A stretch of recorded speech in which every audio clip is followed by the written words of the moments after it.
We're here at Dragon's Den in Stockton, California with Nick. And go ahead, Nick.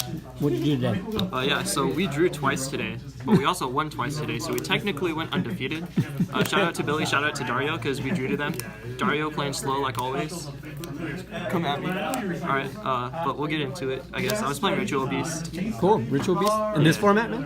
Yeah, it's like one of my favorite decks, and like, Medolce is not viable, so like this one kind of is, so yeah. That's tough. Field center. We have 3 Winda. This card is like pretty much the heart and soul of the deck. When she's destroyed by your opponent's card effect, you can special a Ritual Beast from your deck or extra deck, and it ignores the summoning conditions.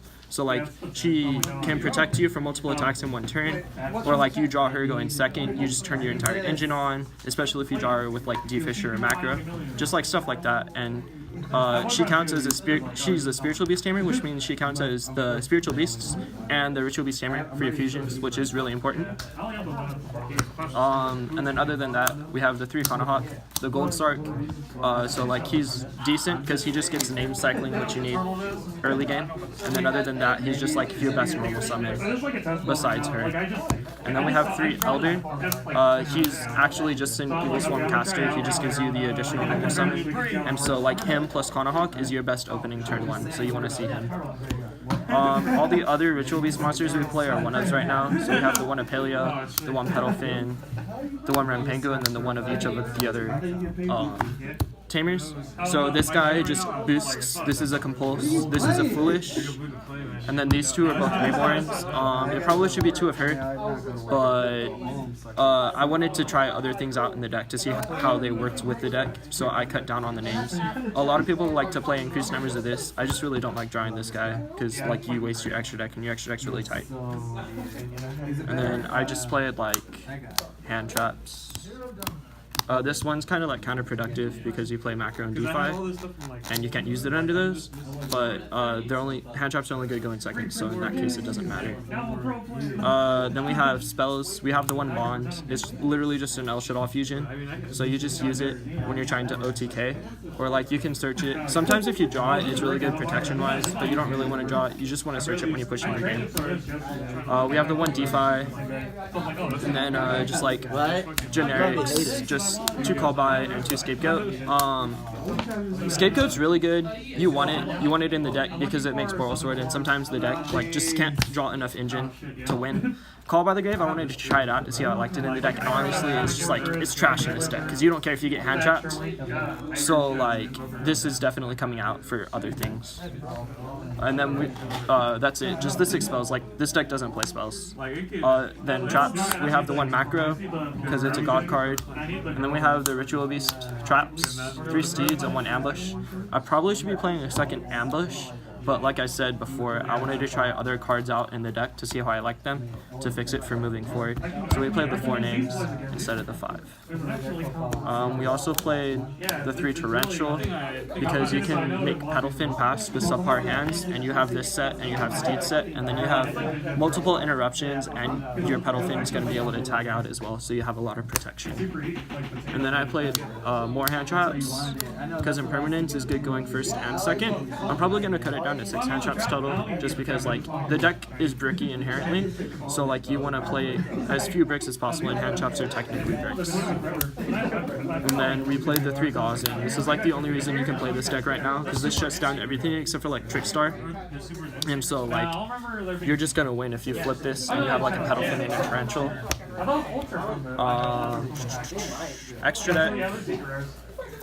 We have the one Kanahawk. So this is the one that's limited. If you could, you would play 2 of it, but he searches for everything. He searches for anything in the deck. So you want to get to him and then start looping him, and that's how you gain all your advantage. We have the 1 ulti of Paleo and the 1 ulti Petalfin. She's an Armades, and she can't be destroyed by card effects. Like I said, in subpar hands, you just sit on her and tell them to get over the 28 defense. And if they can't, then you'll probably win next turn. and then he is good when you push him your game. I want to play 2 of them really bad, but you have to play 2 of the Link Monster, and you have to play a whole bunch of extra deck stuff for the Scapegoat, so like you can't play 2 of him. And then the one ulti guy Paleo, just to round out the fusions. Sometimes you'll summon him legitimately. I didn't do it today. I do it like once probably every 20-25 games, I would say. Most of the time you're just looking to summon him off of the window to beat over problem monsters. And then we also played the one Lightning Chidori. It didn't come up today, but I had this come up on me last week and I wasn't playing it, so I said I'm gonna put it back in because this card's just insane. We have the 2 ulti Kemen Falcus. Like I said, you have to play 2 of this card. There's multiple reasons. So I said I didn't like Rampengu, and that's because you don't really have a lot of fodder to banish for him in the extra deck now because you're playing a lot of Link monsters. And so like this is one of the few cards that you can actually banish for him and be okay with. And this gets your Wind of Cycling, so that's like the best target for him. And sometimes you actually do summon 2 of it, it comes up. Then just like generic Link monsters, we have the Link Kuriboh, the Link Spider, the Misses, the Phoenix, the Ningirsu, the Trisbana, the Saryuja, and the Boral Sword. So all of these cards came up except for these 2 today. And I was playing a Phantom Skyblaster before, which is why I was playing this, but I took that out, so I should probably take this out too. And this is just because back row is really scary. Like True Draco, if you draw goats against that, you make this and you kind of just win. But everything else you make, Boral Sword has been in there before, and it can be in there again. Or I mean Borload, because Boral Sword is in there. Those, like, you don't necessarily just need goats to make them, which is why they're pretty good in this deck. Then side deck, I have a couple more hand traps, the Bells and the Joels. If I take out the Ogres and I put in more hand traps, I'm gonna put these in because you can play these under macro and DeFi still. If not, then I'm gonna put in like more utility cards. But yeah, these are just both like blowout cards. The reason this isn't in the main is again because of the macro DeFi situation, and then also because it's only good against Trickstar and Sky Striker, and since this is a locals, you're not gonna see as much of that. Then we have 3 Hey Trunade. This is really good against like Sky Striker and against Trickstar. I say Trickstar a lot because that's technically your worst matchup. Once they see you playing Ritual Beasts, they're not going to blind reincarnation you anymore. So you have to have ways to like bait out the reincarnation, and this is one of them, and it's really good in that situation. Then we also have 3 Shared Ride for the same reason. It's just best against your worst matchups. And we also have 3 Evenly Match because people like to like play Alter Guys at this locals and set 5 and pass, and this says you win against that, so that's really cool. Yeah. Alright, bro. Anything else, bro? Shout out to your link? Oh yeah, shout outs to Gang. If you're in Gang, you know who you are. Shout out to Richard for being behind. Shout out to Dragon's Den. It's the best local Stockton has had in a quick minute. And then shout out to the deck.